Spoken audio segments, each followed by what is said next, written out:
The UK is broken. Every job you apply for says no, because there are 140 applicants per graduate job now. On average across the UK, house prices are now 8.4 times your income. I see children just not growing, physically tall enough. That is Dickensian. It's hard to believe that this is our country, one of the richest countries in the world.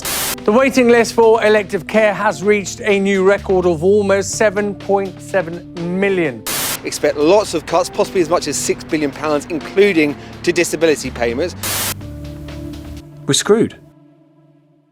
Public services failing, GDP flatlining, and productivity far behind competitors. We all agree the UK is broken, even the main political parties that caused these issues. But solutions vary dramatically. In this video, I'll outline the case for implementing radical changes to tax, from emerging progressive voices who want to tax extreme wealth. And for those who strongly disagree with this idea, please stick around, keep an open mind, and allow me to present a fact-based case with minimal judgments and perhaps a few surprises.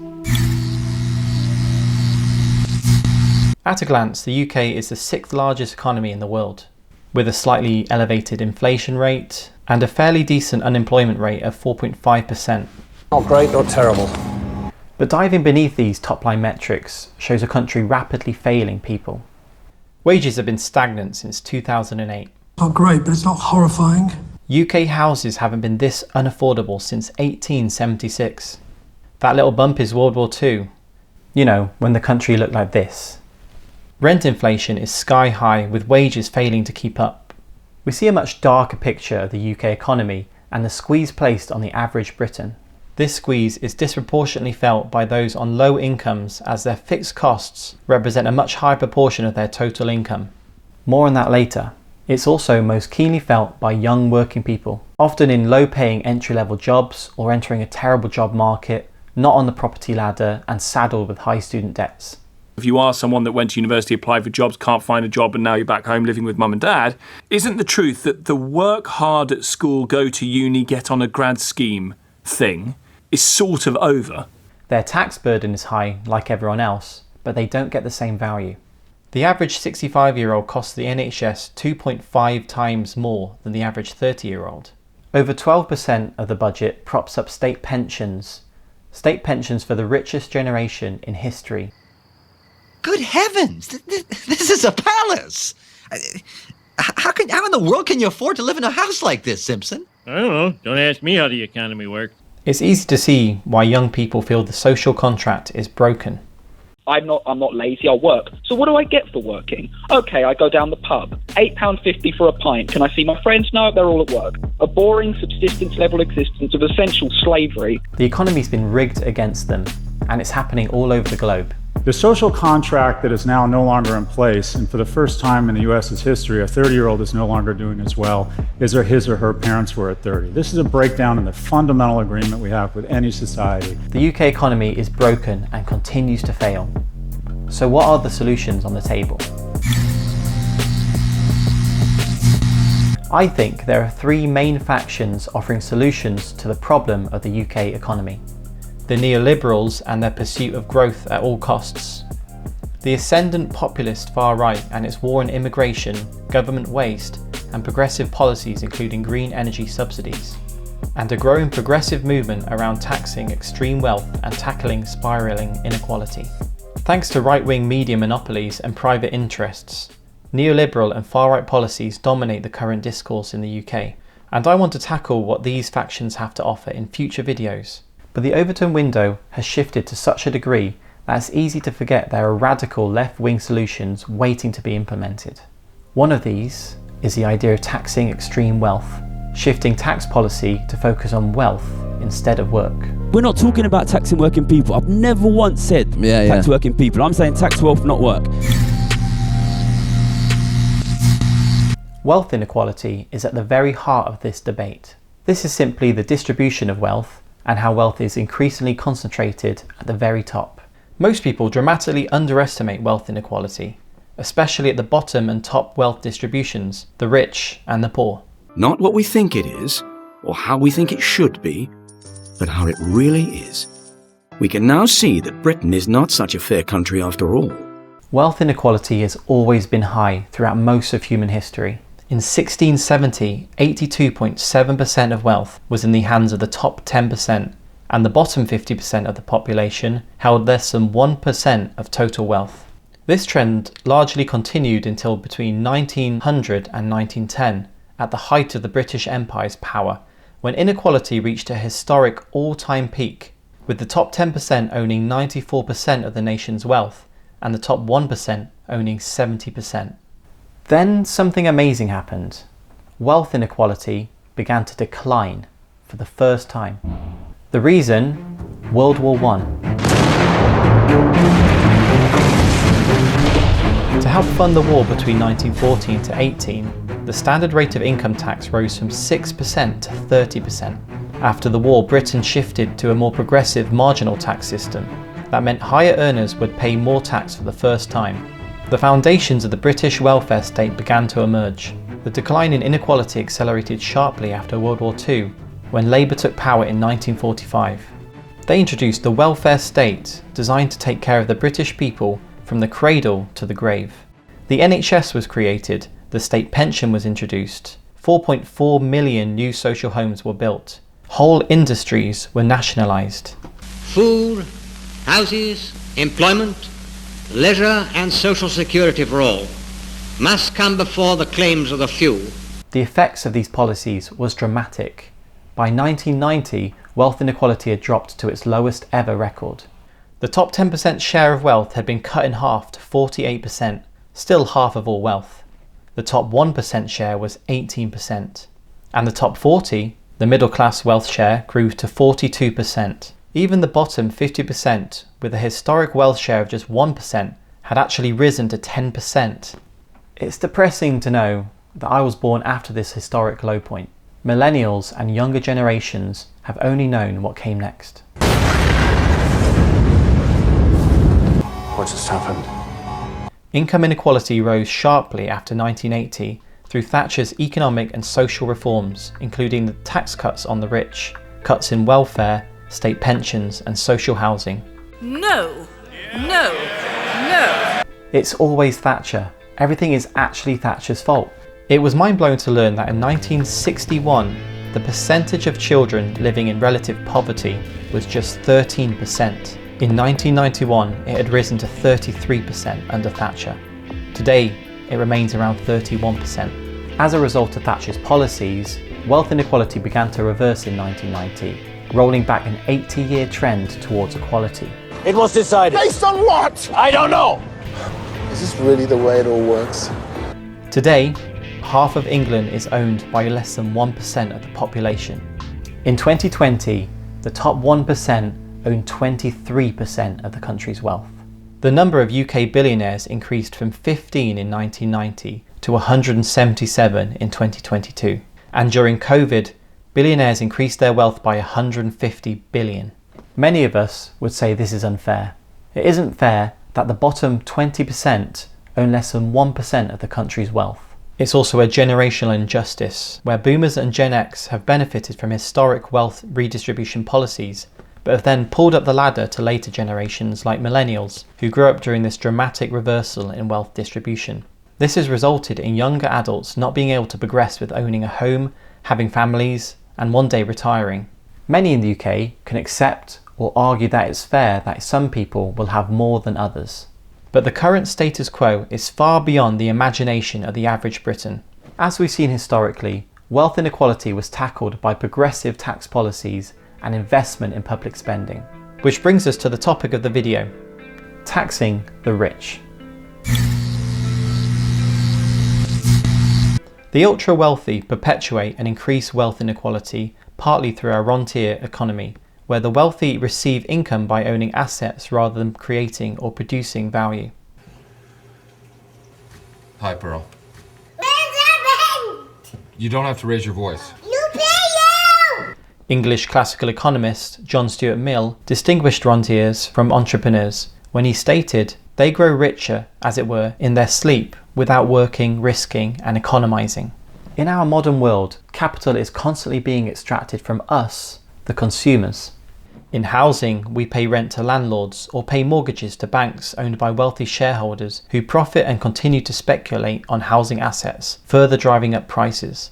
Private companies profit from charging us for utilities like power, water, internet, and through the control of British natural resources. We take the money from the general public who are already struggling in this cost of living crisis and probably can't handle the bills going up anymore. Or we ask you to use some of your enormous profits.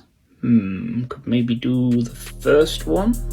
Tech entrepreneurs extract our data through computer software, social media, and streaming platforms, which are rented to us through advertising and platform subscriptions. Banks and financial services charge fees, commissions, and profit from loan interests. All of these examples show how money is leached from normal working people into the hands of owners who create no value, like parasites. Even Adam Smith, the father of capitalism, whose works founded the study of economics, opposed untaxed rentier income. In his groundbreaking work, The Wealth of Nations, written in 1776, he wrote about landlords reaping where they never sowed and the necessity to tax unproductive rent profiteering for the good of the economy. So we have this problem, which is a continued transfer of wealth from the 99% to the 1%. To fix this issue, we must tax extreme wealth. Taxing a rich individual's wealth can include a wide range of measures, including targeting an individual's full net worth, including assets like property and investments. Proponents like Patriotic Millionaires and Tax Justice have called for a 2% levy on wealth above 10 million. That would affect just 0.04% of the population and apparently raise 24 billion per year. Applying a 15% surcharge on investment income over 5,000 could raise 18 billion per year. Even when excluding pensioners, this would be income from rent, trust funds, company dividends, and savings. Because national insurance is not currently levied on investment income, people who work for a living have to pay a much larger percentage of tax than people who live off investment income. That makes no sense. Closing previous tax loopholes for the rich by reducing tax relief on things like pension savings. Currently, higher rate taxpayers can claim 40% tax relief. That's a lot of tax given back by the government. Restricting pension tax relief to the basic rate of 20% for all savers, meaning high earners could still claim tax relief, just not so much, would generate 14.5 billion per year. Charging VAT on financial services, which are exclusively used by the rich, could raise 8.7 billion per year. No brainer really. And funding HMRC to pursue the 40 billion in uncollected tax as of 2024, up 4 billion from 2023. This is primarily with small businesses which HMRC lack the current resources to pursue. Richard Murphy's Taxing Wealth Report 2024, linked below, has a full range of carefully thought out proposals. These measures would limit the ongoing transfer of wealth to the ultra-rich and produce billions in public funding. This income could fund expanded and improved public services like the NHS. It could fund public industrial sectors, building new infrastructure, social housing, nationalising utilities and rail services, and green energy sectors, creating new jobs, cheaper bills, better roads, and much more. We could also reduce the tax burden on working people. Increasing the tax-free allowance from 12,570 would lower the tax bill for almost everyone, but especially help those on lower incomes. Taxing wealth protects working people and helps the economy to grow. The logic goes that the current wealth distribution means that the bottom 50% don't have enough money to spend on what they need, and the top 1% can't spend a large enough proportion of their income. This results in less money circulating within the economy, which is how it flourishes. For example, when someone receives their paycheck, they might decide to spend some of it on repainting their home. So they hire a painter. The painter decides to spend their earned income on finally fixing their car's broken air conditioning unit. So they pay a mechanic. Who spends the money on a Lamborghini? Because apparently that's how much it costs. The point is that money, when spent, circulates around the economy, and the more it changes hands locally, the more the economy flourishes as a result. Most working people spend the majority of their money they make meeting their needs. A recent survey found 40% of UK workers are living paycheck to paycheck, meaning they spend all of their spare money on goods and services. This creates value. In contrast, much of the wealthy's income goes unspent and must instead be saved in the form of buying assets. This money never circulates, and as a result the economy shrinks. At the same time, the rich inflate the value of assets by shrinking the supply, pricing out the bottom 90%. Gary Stevenson is a major proponent of this idea, author of the bestseller The Trading Game and owner of Gary's Economics on YouTube. Gary believes the ultra-wealthy are the chief drivers of high asset prices, including property assets, because they are forced to spend on assets instead of goods. They basically have nothing they can do with that income other than buy up the rest of the assets. They outgrow the economy and they squeeze everyone else out. And what ordinary people see is house prices going up, stock prices going up, my kids can't afford the house. Gary believes the rich will continue to outcompete everyone else for resources over generations, which causes living standards for working people to continue falling. Simply put, this will get worse. The message I want to send across here is this is not a temporary recession. This is not 2 bad years, 3 bad years. If we do not deal with this crisis of worsening and worsening inequality, it will get worse and worse and worse. Redistributing wealth from the rich towards the middle class and the working class will help boost UK consumer spending. Because if household disposable income increases, so will consumer spending. And increasing consumer spending will in turn attract business investment to serve that increased demand, which helps grow the economy. People will want to invest in Britain because this is where the consumers are. This is where the activity is. You know, we're killing the consumer, and if you protect the consumer, then people want to invest in Britain because this is where the money will be. I believe taxing wealth will also help the rich. Hear me out. What the hell is the point in being rich when you live in a broken society?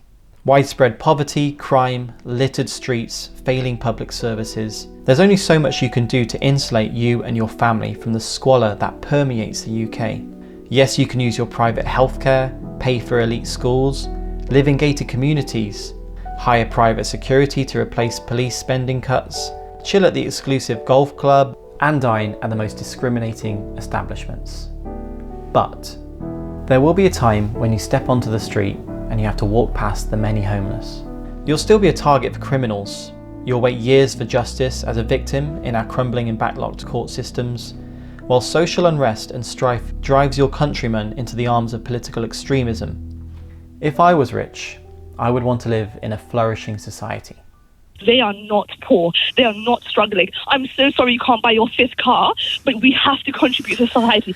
I would want to live in a country that takes care of its vulnerable, that allows young adults to be adults, like previous generations, and live in a country where meritocracy means something. And if that meant paying my fair share, so be it. Here are some common arguments against wealth taxes and my thoughts. Firstly, if we implement taxes on wealth, the rich will just leave. A lot of millionaires are leaving the UK more than any other time at the moment, aren't they? Because when taxes are put on the wealthier people, they will just move, they will find loopholes, they will find a way around it. There was a fear of an exodus of the rich after Labour unveiled their autumn 2024 budget, which also announced that non-domiciled tax status would be phased out. This status particularly benefits the rich as a means to avoid tax. This prompted a slew of media headlines about an imminent exodus of the wealthy from the UK to lower tax countries. They focused on how crippling new taxes would be for rich people. This particular poor soul might have to sell her castle. But hey, even she supports a wealth tax. The headlines were all based on one report from Henley & Partners, who specialise in helping wealthy people move location. They have a vested interest in making this topic newsworthy to promote their services. The rich are their clients, so not exactly reliable as a source. And what about the sources and methodology for their data? LinkedIn. Yeah. They just tracked high net worth individuals and where they set their location on LinkedIn. This is the ironclad data for all these apocalyptic headlines. Even taken at face value, 10,000 millionaires leaving would only constitute 0.5% of total millionaires living in the UK. In reality, the UK is just one of 3 countries in the world, together with China and the United States, to host more than 3 million millionaires. Just like normal working people, the rich have lives built here, with strong ties to families, schools, cities. Tax revenue from the few that do leave would be more than made up by the increased tax revenue. Measures like tail provisions could be also applied for a minimum period after a taxpayer leaves the country, which would make it far less appealing for the rich to flee wealth taxes. In the worst case scenario, if the ultra rich decided to leave, huge proportions of their wealth are tied up in UK assets like property and natural resources. Their assets can't leave. Wealth tax critics often claim taxes should be cut to promote economic growth which trickles down. Go on. I'm waiting patiently. Trickle-down economics has essentially become a meme for just how wrong it turned out to be. It was barely worth even addressing, but the London School of Economics recently did anyway.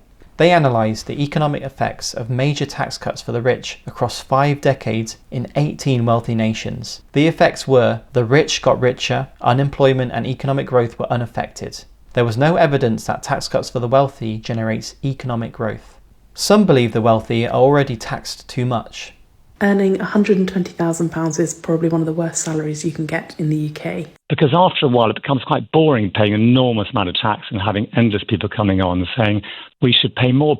We could pay more, but where does it end? The top 1% pay around 30% of all income taxes, which is actually a higher share than at any time in the past 20 years. The so-called Taxpayers Alliance data states that the top 1% paid twice their share of all income, earning 13.3% of all income but paying 28.2% of all income tax. But this analysis fails to take into account income from wealth that are many times more than work earnings. More comprehensive studies find that the richest pay a smaller proportion of their incomes than the average earner. They found the average person earning 10 million per year had an effective tax of just 21%, less than the rate that would be paid by someone on median earnings of 30,000. They also found 1 in 10 people earning over 1 million paid just 11% in tax. That's lower than someone earning just 15,000 per year. Billionaire James Dyson was the 6th largest taxpayer in the country according to the Times 2024 tax list, paying 156 million in tax. Now this sounds staggering until you realise it's just 0.86% of his total wealth. At the smaller scale, our former Conservative Prime Minister Rishi Sunak paid an effective tax rate of 23% of his 2.2 million in income in 2023. So are the rich taxed too much? No. Some critics argue that government waste is the issue affecting UK taxpayers, not wealth inequality.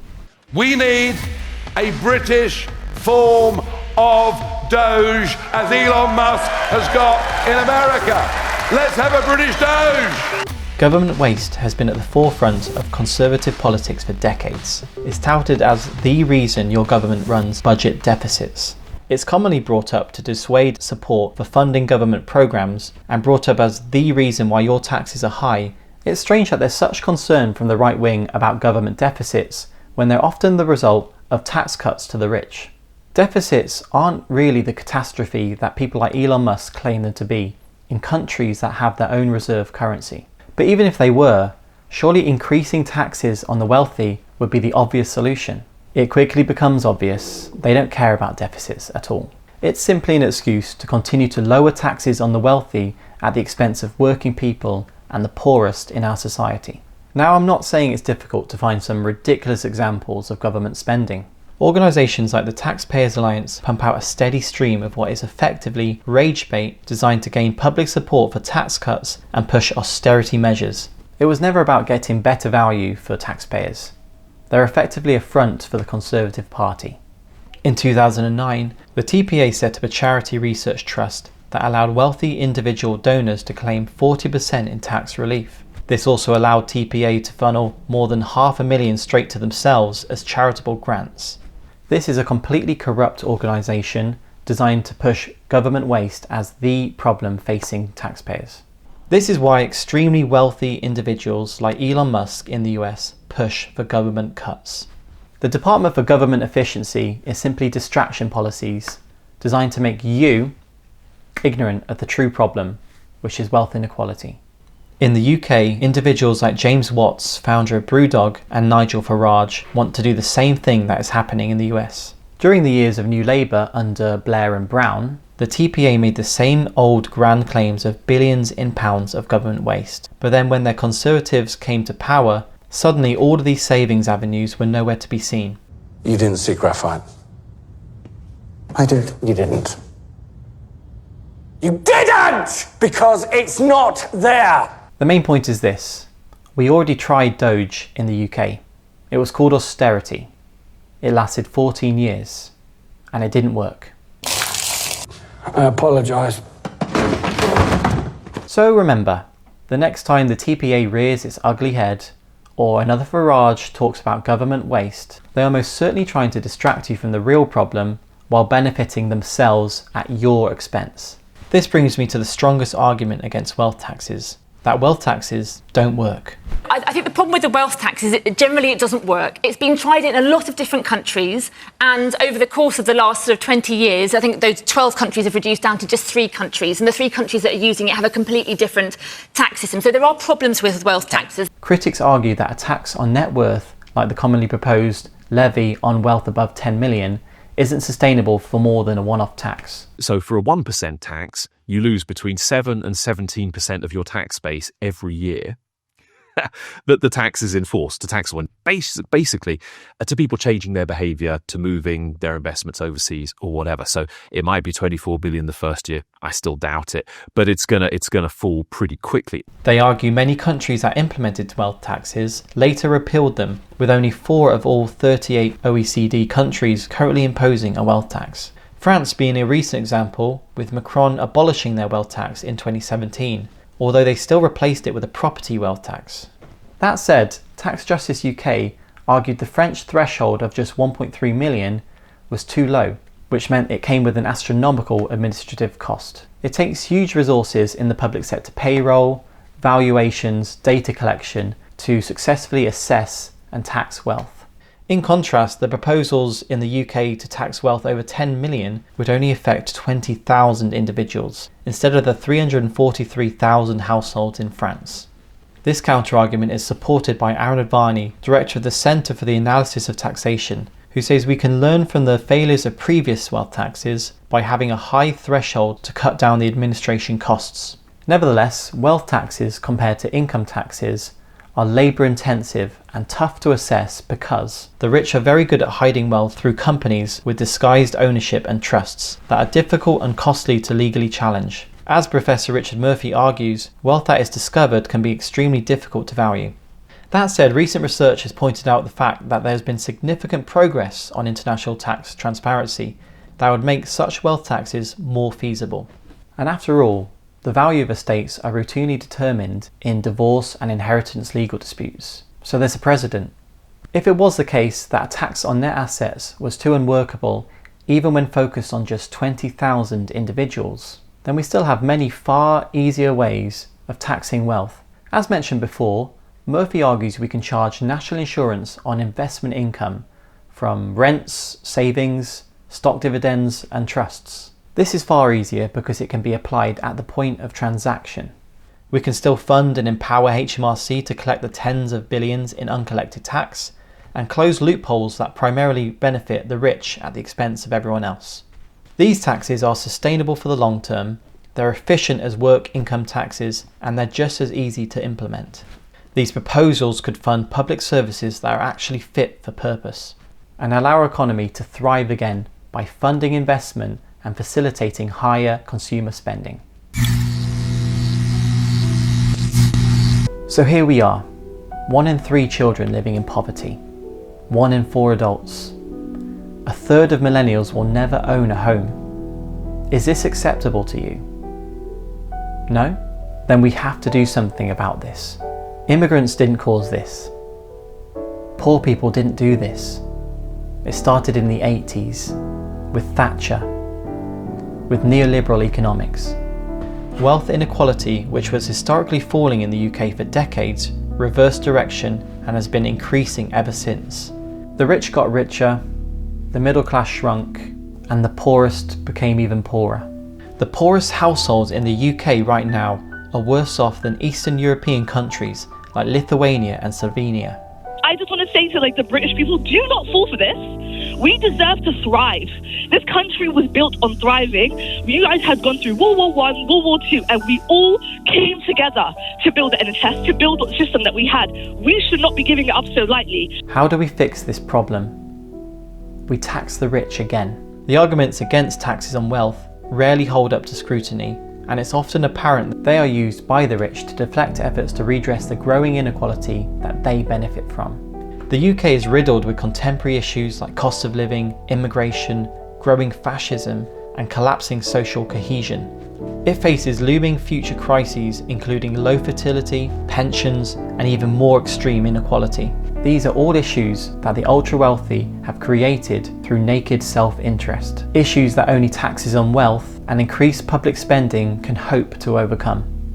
The government needs to be pressured to implement wealth taxes, or be forced to by collective action and bargaining. Our politicians in government will never do this willingly because they benefit from the current system. Countless Labour and Conservative MPs have been captured by wealthy corporate interests. Taking a salary of £100,000 from private companies to lobby and intervene on their behalf, and he didn't declare it. Do you have a daily rate at the moment? I do, yes. It's 10,000 sterling. Boris Johnson is the best campaigner you will ever see. We're hoping to meet him someday. I'm sure we could try and arrange that. Well, it's particularly if I'm going to Korea, I'd expect to be compensated for that. So £10,000 a day? Yeah. So please, spread the word on this issue. Go watch Gary's Economics or Richard Murphy and talk to your friends about the idea of taxing wealth instead of work. This video, with your support, will hopefully be the first in a series looking at the state of the UK. So please like and subscribe for more videos, and I'll see you on the next one.